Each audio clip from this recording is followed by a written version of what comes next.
In Latin, caries means rotten or foulness. Caries is a tooth disease caused by bacteria. Our bodies are occupied by numerous bacteria. Bacteria settlement usually starts immediately after birth because of our parents and our environment.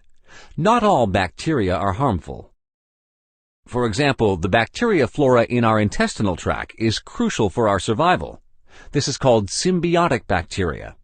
Other bacteria simply settle in niches. These are called commensal bacteria. We do not benefit from them directly. However, settlement of such niches by commensal bacteria, for example in the skin, prevents these areas from being inhabited by other harmful bacteria. Sometimes bacteria and hosts struggle in a fight for dominance. Doctors call such germs opportunists. If the host is damaged by bacterial dominance, meaning the bacteria is winning, these germs are then referred to as pathogens. We have a number of bacteria in our mouths. Some live in essential niches and prevent other aggressive germs from ever settling, while other bacteria simply live alongside us. This means that we have both symbiotic and commensal bacteria in our mouths. However, the bacteria flora can change instantly due to changes in life circumstances. Commensal bacteria can suddenly turn into pathogenic germs.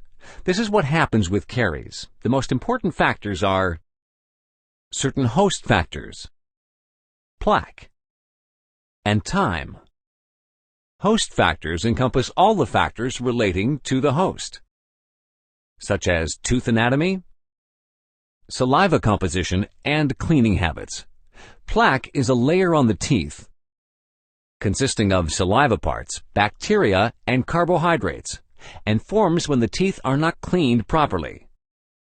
When all these factors come together, bad cleaning habits, plaque, and time, they lead to the formation of caries. We'll now use the animation to take a little tour into the plaque itself.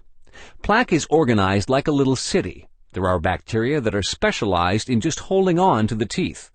Other bacteria transport nutrients by forming transport tubes. Then there's Streptococcus mutant bacteria, producing nutrients from organic acids, which in turn attack the tooth by removing existing minerals from the tooth substance. Working together, you can see that plaque is very much like a little city. The formation of mature plaque usually takes about 24 hours. That's the amount of time it takes originally commensal and symbiotic bacteria to turn into germs that are pathogenic. If unorganized, mouth bacteria is not harmful. Only mature plaque can cause caries and periodontitis. Therefore, it's very important for everyone to remove plaque efficiently with the help of a toothbrush, dental water jets, and floss. By doing so, the bacteria are deprived of their habitat. Without this habitat, they cannot cause any more harm. Within the plaque, the bacterial products disintegrate the enamel. However, as soon as caries reach the dentin, depicted in our video here in yellow, the dentin is settled by bacteria. This is because the dentin contains proteins that supply the bacteria with a constant and ready food source. Even when the plaque is removed thoroughly and conscientiously from this point, the caries cannot be stopped. They develop their own dynamic. You can find out more in the video entitled Initial Caries. Toothache usually occurs when caries have reached the tooth nerves, marked here in red. In this case, a root treatment is necessary because the nerve has been infected by bacteria. If the root treatment is done incorrectly, it can lead to bone inflammation, even after years. Patients frequently refer to this as the disease focus, or the location where the infection originated. A root tip resection or even a tooth extraction might be necessary. You can see what a good root treatment looks like in the video entitled Root Treatment. Now, common caries is more easily understandable. Common caries can mean bridges, crowns, partial prosthesis, and sometimes even total prosthesis by the age of 50.